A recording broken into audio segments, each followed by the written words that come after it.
Hi, everybody. Welcome back to the Underwater Photography Show. As always, I am Matthew Sullivan. And I'm Alex Mustard. And today this is going to be a two-part episode. This will be the first part today. We're going to talk about often overlooked but very useful accessories with regards to underwater photography. Not And all of them are underwater accessories, but helpful in the underwater photography hobby. yeah, and I was going to put you on the spot, Matt, and get you to reveal yours first, because I know this is one of my favorite things about running photography workshops. Is every couple of weeks I get to meet another 15 or 20 underwater photographers, all of whom have got their own little fixes and cures, whether it's for traveling as an underwater photographer, for diving, for maintaining gear, and this sort of thing. And yeah, it would be really nice to hear what some of your tips are. So kick us off with your first one.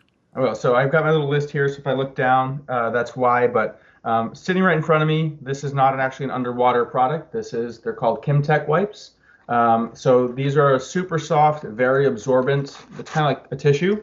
You keep them But near your computer. yeah, they are perfect for drying and cleaning glass or acrylic ports at the end of your dive. So a bane of especially glass ports is water stains. So if water stains glass, it can be very hard to get out.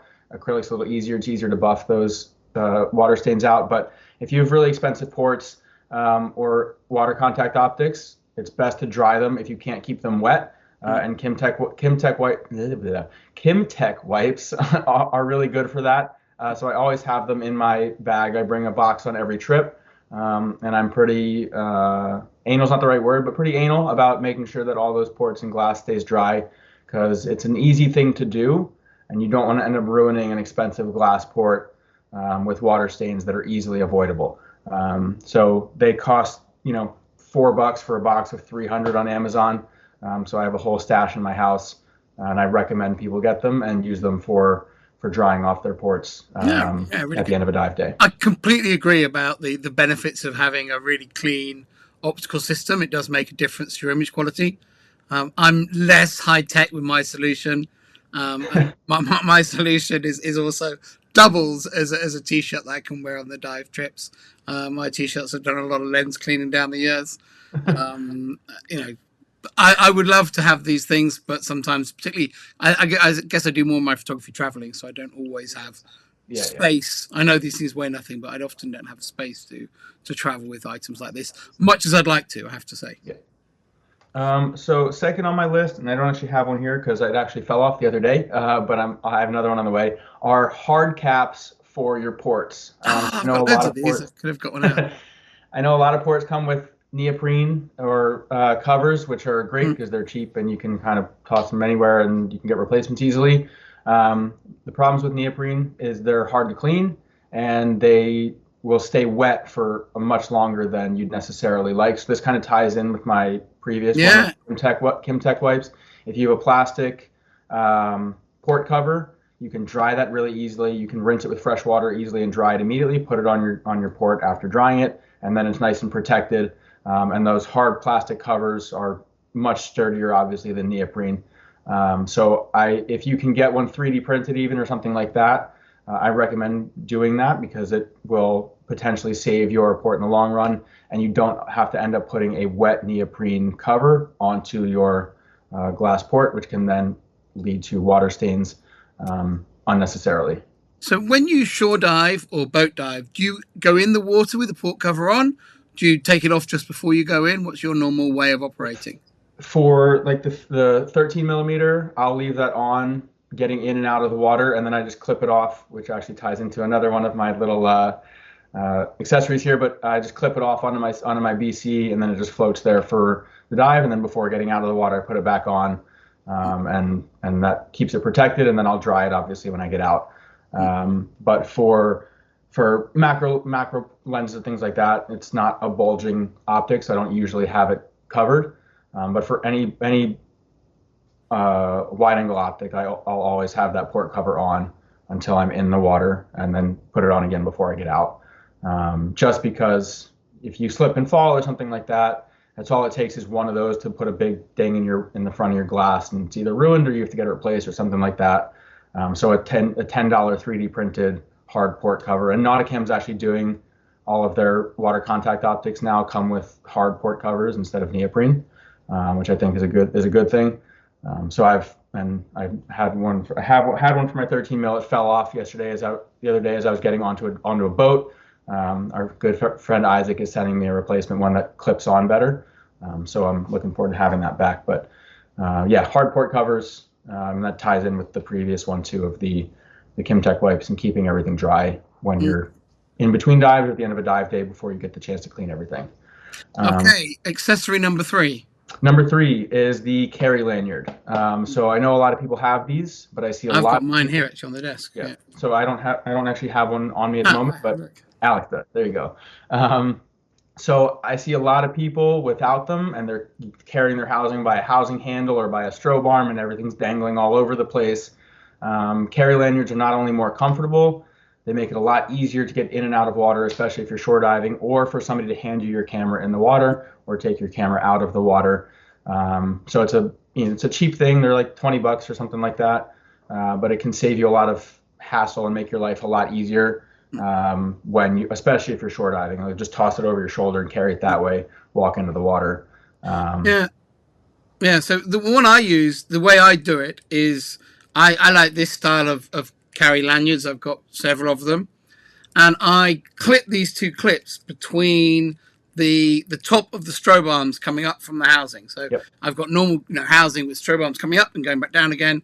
At that kind of peak where they come up, I clip these on. I clip them onto the strobe arms. I know if you have some of those buoyancy arms, there's not space to clip these on, but with my strobe arms, there is space to clip them on. If you have those thicker buoyancy arms, people often have little hooks on the clamps themselves to clip them on. And by lifting the system from that point, it holds everything together, so it actually stays very neat. And because it's at the top, as Matt was saying, it makes it easy for someone to pass it down to you in the water, which is a really big help for both you at the start of the dive and also to get it out of the water at the end of the dive. That's really good. When I'm shore diving, I actually put a pair of these on my housing. And then what I do is I actually will clip them across like this, so I can actually clip my housing, one like that and one like that. And the bottom ends are attached to the housing. And I clip it to the clips of my BC, and it actually clips my housing really nicely to my front for walking into the water, so I can put my fins on and then I unclip them. I have then got 2 of these during the dive just to clip off, but I see that as quite a comfortable way of getting into the water. The housing does bounce a bit like that because it's on you, but if you get the length of everything right, it holds it nicely above your waist and actually makes it pretty easy to get into the water with. But you can just sling it over a shoulder as well, depending on. And the helpful thing about the clips, which also ties into my next, it's funny how these are all of a sudden tying into each other. But the one thing I like about the carry lanyard too is I'll often bring one and put on the housing just so I can attach other accessories to the clips on the carry lanyard. So specifically, I'm talking about reduction rings, which is my next overlooked accessory on my list. So reduction rings are kind of like an abbreviated snoot. So snoots are the extreme end of light modifiers, and reduction rings kind of fall in between them and a bare strobe. So Isaac has printed me, and you can get, Retro makes them, Kraken's making some now. I'm sure other strobe manufacturers have them.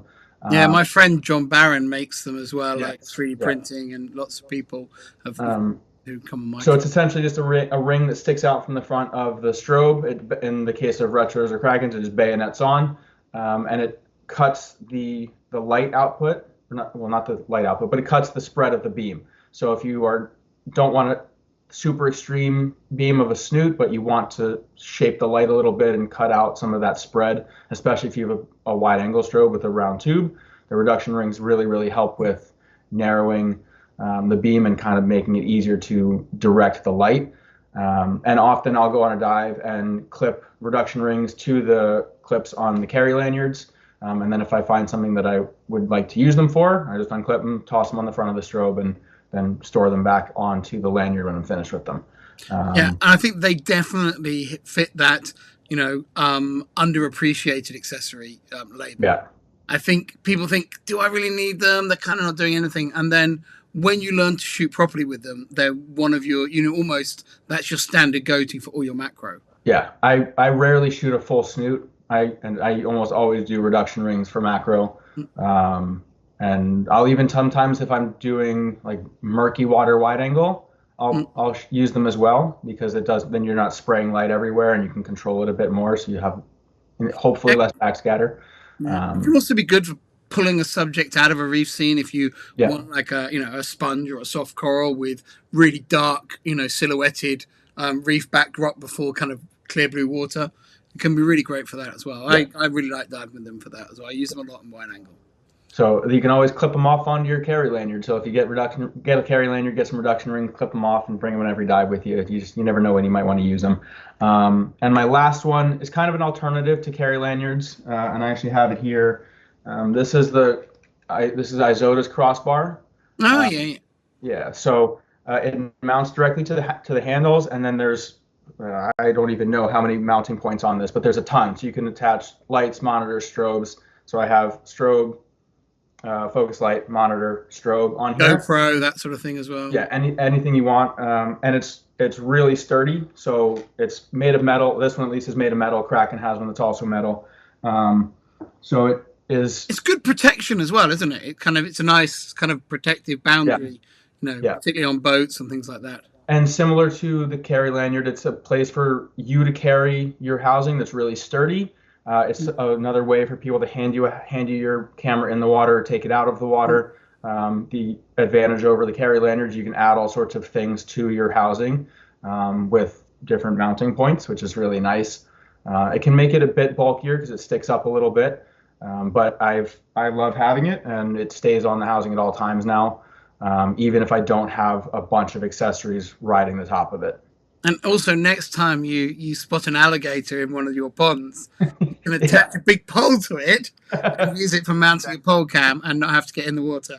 So it's funny because the genesis of me wanting a crossbar was actually a crocodile picture I had in mind. And I was talking to Ryan from Nauticam about it a while ago. And he was giving me some tips about it. But I haven't tried it for crocodiles yet with attaching a pole to it. But I have a pole made, and I have the crossbar now. So at some point it's coming, and maybe I'll have some cool crocodile pictures to show off from Florida. We'll see. Um, but I'm sure there's a million other of these accessories we can go on. I know you have a couple, Alex, and we're going to get into those next time. Yeah. Yeah, Um, no, but it's really interesting. And I think, particularly for underwater photographers who kind of often operate on their own, like go on normal dive trips, kind of their normal dive buddies aren't photographers, it's amazing how much stuff gets passed around when photographers gather up together. And a lot of that knowledge, I'd never think to write an article about some of these smaller accessories, but they're things that really make the difference in the field, both, just in terms of maintaining gear or getting the most out of your gear or just making your life easier. yeah. So yeah, it would be great if people have any suggestions to write them down below. And if we get lots of suggestions, we'll probably steal them all and pass them off as a own in a future episode. And I will give my friend Matt credit, because he sort of put the idea in my head to do this episode, because he does a lot of freshwater stuff and requires a lot of hiking. And I suggested to him that he get a carry lanyard for hikes, so he doesn't have to hold his housing the whole time. Yeah. And he said that made a huge difference, and then asked if I had any other helpful accessories that I could recommend to him. So that was kind of what gave me the idea for this one. So Alex is going to have a bunch more for you guys the next time we do one of these. But for now, I think that's a good place to end it. And we'll see you next time.